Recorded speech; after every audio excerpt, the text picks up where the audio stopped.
Gyukatsu is like a pork schnitzel or cutlet made of beef. Just a reminder before we proceed, our dog will be barking a lot in this video, so we'll have to ask for your understanding.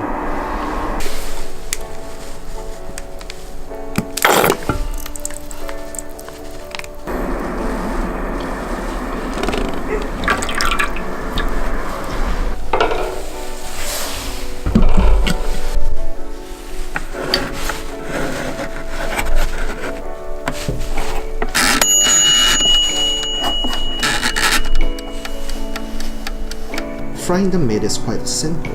It follows the classic flour, egg, and breadcrumb process with a bit of salt and pepper on every stage of cutting.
Oil needs to reach about 200 degrees Celsius.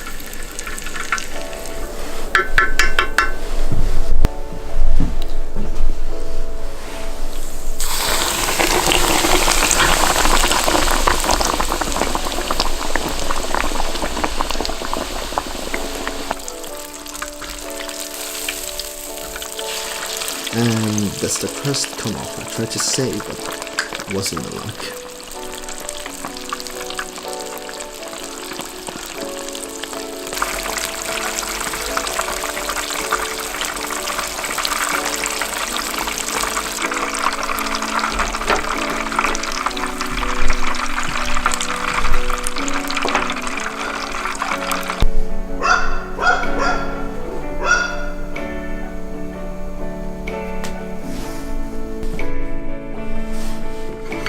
So Gyukatsu is normally eaten with wasabi, but because it deserves a fair treatment, we decided to pair it with real wasabi root. They're not as pungent as the domestic processed wasabi, and has more of wasabi smell but less kick to it, so it won't be too spicy.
Wow.